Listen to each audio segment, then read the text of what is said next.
So the dialect is called uLisp, and it's an embedded Lisp.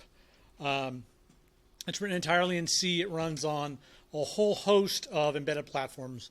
Arduino, Adafruit.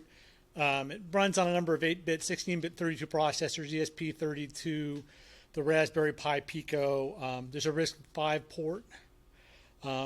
It is actually fairly full-featured for its size as a mark and sweep garbage collector. It'll support strings, integers. If the CPU supports it, it'll do floating point, but not all CPUs do. Of course, you've got symbols and arrays. It's got tail call optimization, and there are no macros. Boo, but that's not much of a surprise given something that runs in a handful of kilobytes. It'll run headless if you want. You can actually put it on an ESP board with no keyboard, no screen, and then just download Lisp files. What I passed out here are versions that have screens that it's been ported to. If you're using it with a keyboard and screen, you can do simple function tracing. It's got a pretty printer. It's got a little editor. I haven't really used the editor. I've been just pushing content down to it. It's got integrated documentation, which I don't use. I just go to the website. And then, of course, image persistence with load image and save image. You can actually also embed Lisp in the startup code in C as a big pound define and a const C string, and it'll bring that up if you want to do that instead of sticking stuff on a micro SD card. As far as I/O goes, I mentioned graphics. There's some cute stuff on the website that shows it like drawing a Mandelbrot set. If the device has an SD card, it'll do FATFS on the SD card, I2C and SPI, so you can do I/O, which is something I'm interested in.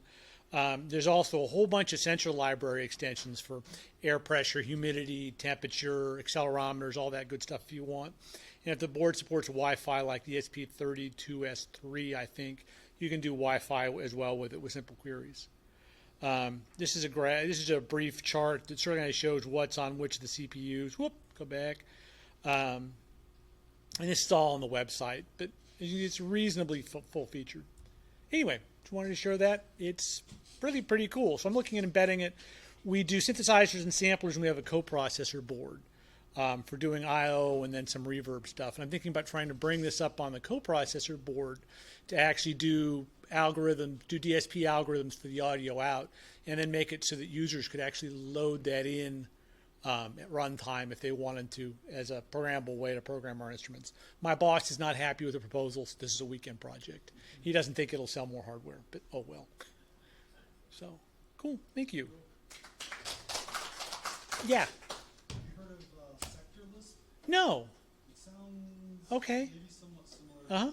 Its main claim to fame is that I think it's like under a kilobyte. Wow, that's much, much smaller than uLisp is then. That's cool. I'm guessing yours has more features. Yeah. It's just an interesting other similar. Yeah, that's cool. I think what's cool about it being under a kilobyte is that it's like one sector of disk, and so like That's crazy.